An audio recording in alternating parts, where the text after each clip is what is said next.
El fruto del Espíritu Santo no es un producto espontáneo de la naturaleza humana, sino de un poder completamente diferente al del hombre. Se producirá naturalmente en la vida de un cristiano cuando está dirigida por el Espíritu Santo. Gálatas 5:22 y 23 nos dice: la clase de fruto que el Espíritu Santo produce en nuestra vida es amor, alegría, paz, paciencia, gentileza, bondad, fidelidad, humildad y control propio. Y para esta lección veremos particularmente la paciencia, el cual estaría relacionado con el crisol más difícil de todos, el crisol de la espera.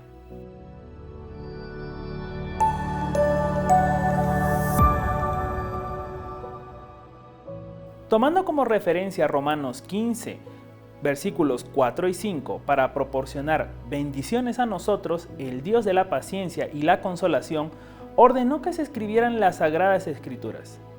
Pablo destaca que el Antiguo Testamento sigue reteniendo su lugar como guía e instructor moral. La paciencia y el consuelo dadas por las Escrituras resultan en esperanza. Esperanza para aquellos que soportan sufrimientos. La esperanza será la fortaleza que el cristiano tendrá para poder demostrar todo aquello que se le presente. Salmos 27:14 nos dice: aguarda a Jehová, esfuérzate y aliéntese tu corazón. Sí, espera a Jehová. Y Salmos 37:7 dice: guarda silencio ante Jehová y espera en él. No te alteres con motivo del que prospera en su camino, por el hombre que hace maldades. En estos versículos, David escribió acerca de lo que estuve hablando y nos da un guiño a cómo debería de ser nuestra actitud ante la espera de una respuesta, o la espera de algo que realmente anhelamos, o ante una terrible noticia. Pablo nos dice en Romanos capítulo 5, versículos del 3 al 5, nos gloriamos en las tribulaciones, sabiendo que la tribulación produce paciencia, y la paciencia prueba, y la prueba esperanza, y la esperanza no avergüenza, porque el amor de Dios ha sido derramado en nuestros corazones por el Espíritu Santo que nos fue dado. Aguardemos firmes, confiados en aquel que es el único que sabe qué nos conviene, nuestro Padre, nuestro Señor, el Dios de la paciencia y consolación.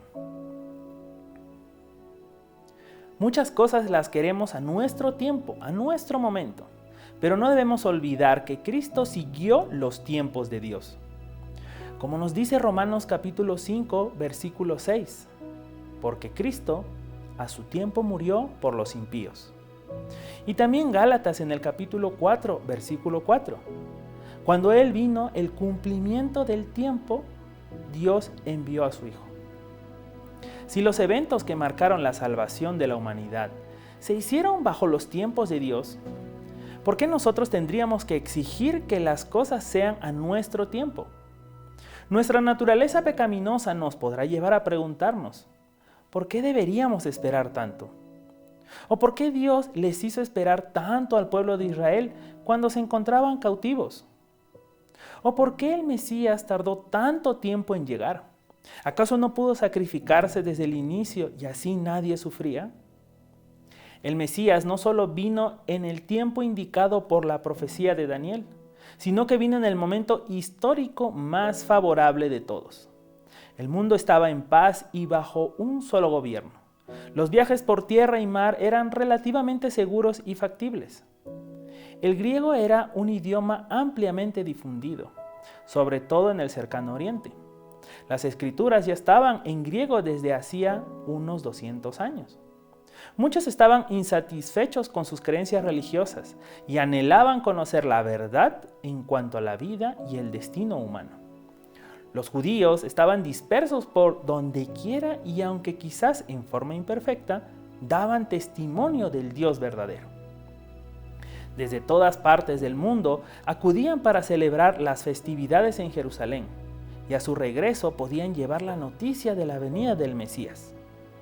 Los tiempos no pudieron ser más adecuados para dar comienzo a la predicación del mensaje evangélico al mundo que la Palestina en ese periodo de la historia. Para nuestra vida pueden existir tantas razones espirituales por las que pasaremos por el crisol de la espera que solo deberíamos confiar en que todo tendrá una razón y aferrarnos a Dios lo más fuerte que podamos para no decaer en la espera. En el libro 1 de Samuel, capítulo 26, versículos del 1 al 25, se narra sobre la oportunidad que tuvo David de dar fin a la vida de su perseguidor, el rey Saúl. Pero Dios tenía otros planes. Y fue David que demostró lo que muchos ahora mismo no harían, desaprovechar una oportunidad. David estaba contento de dejar todo en manos de Dios y en ninguna forma intentaba determinar el camino que Dios debía seguir. Alegremente puso todos sus planes a los pies de su maestro para esperar con paciencia el desarrollo de los misteriosos procedimientos de Dios. Todo el ejército de Saúl cayó en un profundo sueño. ¿Qué ánimo debe haber recibido David al darse cuenta de la protección del Altísimo, mientras él y Abisai se filtraban entre las filas de los soldados de Saúl? El milagro que hizo posible que esos hombres entraran y salieran a través de las filas de 3,000 hombres hasta el mismo centro del ejército, sin ser advertidos, fue una prueba que demostró de qué lado de la contienda estaba nuestro Señor. Pero esta experiencia no solo mostró la paciencia de David, sino que mostró cómo afectó a Saúl. Saúl se sintió completamente abrumado. No le hicieron nada cuando tuvieron la oportunidad. David, al comprender muy bien que necesitaba una prueba material de la forma en que procedió con Saúl, se llevó su lanza, la cual se encontraba al lado de la cama de Saúl. David, mientras esperaba que Dios hiciera grandes cosas para él, sabía que él también tenía una parte que realizar en ese momento. La magnanimidad de David le arrancó a Saúl varias confesiones dignas de notar. He pecado al hacer planes secretos para la muerte de un prójimo. He hecho neciamente al repetir mi intento de matar al que bondadosamente me preservó la vida. He errado en gran manera al rendirme a la compasión propia y a las más bajas pasiones. Al igual que David, nosotros debemos confiar en los tiempos de nuestro Señor y ser pacientes. Al igual que un roble que tarda muchos años en crecer, cuando lleguen los vientos fuertes, no podrán arrancar el árbol de raíz. Sobre el Salmo 37, Martín Lutero dijo que aquí está la paciencia de los santos. En este salmo se considera el problema del aparente triunfo de los impíos, dificultad que se resuelve en el pensamiento del salmista cuando reconoce que dicha prosperidad es transitoria. Se nos aconseja a que desarrollemos nuestra confianza en Dios a medida que maduramos, a medida que pasan los años, pues Él es a su debido tiempo castigará a los pecadores y recompensará a los justos. El Salmo sería un desarrollo de su primer versículo. Se nos recomienda a no impacientarnos, a no preocuparnos por un aparente triunfo de los que no deberían de estar triunfando.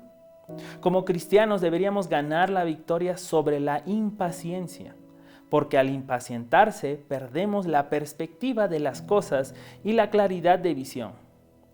Más aún, cuando nos enojamos con el pecador, no podemos ayudarlo y además nos ponemos de parte del error. Se nos aconseja alimentarnos de la fidelidad a Dios, dándonos 4 reglas para mantener la paz mental. Confianza en Dios, mantenernos ocupados haciendo el bien, vivir tranquilamente en el lugar donde Dios nos ponga y buscar la fidelidad de Dios. Nos ayudará a mantenernos firmes. Si escogemos deleitarnos del amor de Dios, nos gozaremos en nuestras peticiones, sabiendo que las metas y planes de Dios son más grandes que las nuestras. El testimonio de David es el fruto de una minuciosa y continua observación hecha a lo largo de su vida. Este salmo nos da a entender que fue escrito en los últimos años de su vida, mostrando que los justos no están exentos de pasar privaciones durante su vida, sino que Dios no los abandonará en el transcurso de ella. A la larga, prosperando porque nuestro Señor les da lo que realmente necesiten a su tiempo. Y para finalizar, el espíritu de profecía nos dice: al Señor no le agrada que nos alejemos de los brazos de Jesús a causa de nuestra impaciencia y nuestra zozobra. Es necesario que haya más espera y vigilancia serena. Pensamos que no vamos por el camino correcto a menos que tengamos la sensación de ello, de modo que persistimos en contemplarnos interiormente en busca de alguna señal que cuadre a la ocasión. Pero no debemos confiar en nuestros sentimientos, sino en nuestra fe. Esperando que estas palabras sean de bendición para quien las escuche, me despido y que Dios los bendiga.